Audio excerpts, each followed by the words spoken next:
I have to say, just reiterating what Carol said earlier, we are a convening organisation. We have 124 volunteers. I'm actually taller than someone. We have many stakeholders, partners, many people that we work with, and so any credit conferred on VCC today is really credit to these many minds, hearts and voices that have walked along Vibrant Communities Calgary's path, even if just for a moment.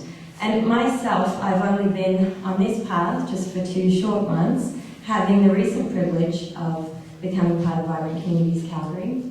And so today, when I express my gratitude to Public Interest Alberta for this acknowledgement, I express it on behalf of everyone who's led Vibrant Communities up until this point.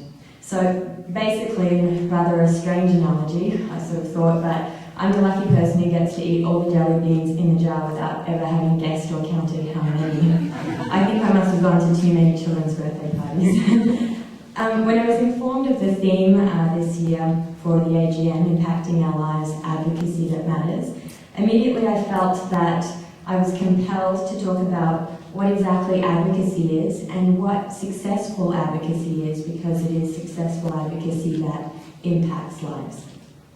So as a not-for-profit organisation doing policy change work, in just the 2 short months that I've been at VCC, I've already learned that at times advocacy can feel like stuffing green vegetables down a child's throat.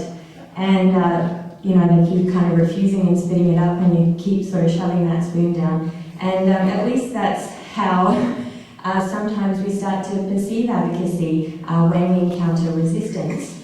And at other times when we encounter that resistance, we can almost feel apologetic in our efforts towards advocacy, almost like, sorry for taking your time, but...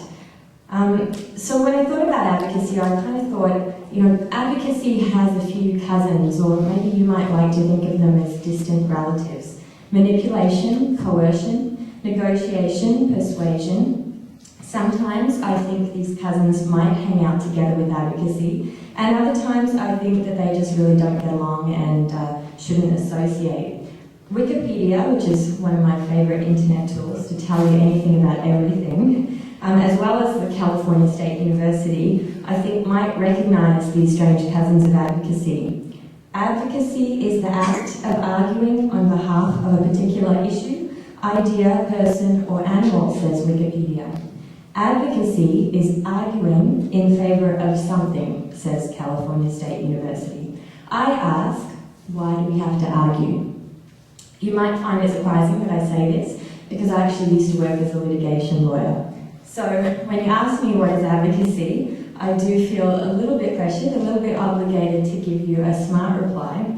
I think the makers of the lawyer jokes would probably say that we have a smart reply, not necessarily meaning smart as intelligent, for everything.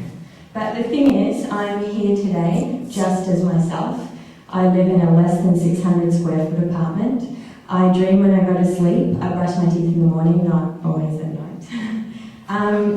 And I say this because sometimes we forget that the people, meaning us, who do this work, who advocate, we are just people. And the people that we try to engage are also not just people. So when I tell you what I think advocacy is, and what I think successful advocacy is, which I'm not really sure that my speech does anyway, when I think about it, but I don't really want to give you a textbook definition. I don't want to quote someone probably smarter than myself. I'm just going to tell you what I kind of think it is. So I'd like to ask you right now to think of the first time in your life that you can remember where you acted as an advocate. Now, if you're thinking last week or last year, you probably got this exercise wrong. Go back to your childhood, or maybe if you have children, think about times when they advocated for themselves. What were some of the techniques that you used, or maybe they, being your children, used? Maybe screaming, kicking, crying. Did it work? Why did it work? Why didn't it work? Think about your last job interview. Think about a vehicle you might have purchased that you bargained for. Think about an argument with a partner or a family member where you tried to get your point across. We all act as advocates in our daily personal lives.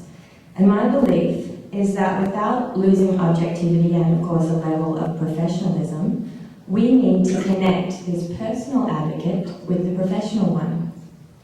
We need to move away from textbook definitions and embrace our own way of doing things, our own unique preferences, our own personal passions within our own work.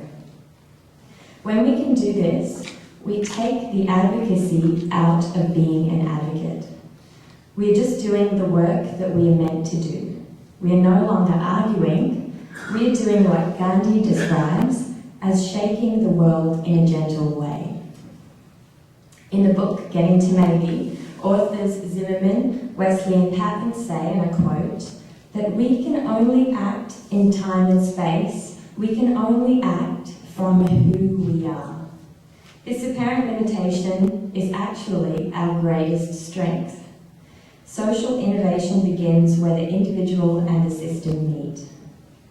Poet and author David White says, our ability to live and thrive in a complex, changing world as leaders, teachers, and members of a community depend on how well we build the bridge between what is occurring on the inside and the actions we must take on the outside. So now I have quite a few people that are smarter than me. I see I'm not fulfilling my promises very well in this address. So when the connection between who we are and what we do is strong, we are able to then act authentically. As advocates, when we act authentically, we do not become blinded by passion or slowed by apathy, but we are fueled with focus. We persevere because of purpose. We see openings that we might not have seen before. We realise that there are many, many ways of doing the same things. We realise that advocacy does not have to mean arguing. It does not have to involve stuffing vegetables down anyone's throat. We realise that change is the only constant in life, and therefore the capacity for it, the capacity for change, is colossal. Muhammad Yunus, in his book Bank to the Poor, explains that his belief that global poverty can be eradicated is not idealistic or remote. He says that only 100 years ago, men were still struggling, he says men were still struggling to find a way to fly. Many people doubted them and thought that they were actually crazy. And then in 1903, the Wright brothers engineered the first aircraft, which only flew about 120 yards and actually took the air for about 12 seconds. But some 60 years later, there was a man on the moon.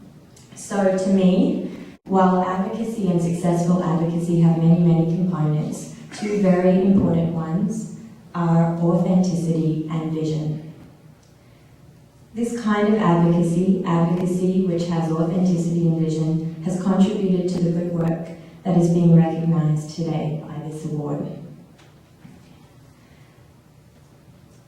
So I hope that this ability to advocate with authenticity and vision will continue to be a feature of Vibrant Communities Calgary's path. And I also hope that it will continue or will start to become a feature of your own path. Thank you for the opportunity to be here today and the opportunity to speak with you all. Really appreciate it.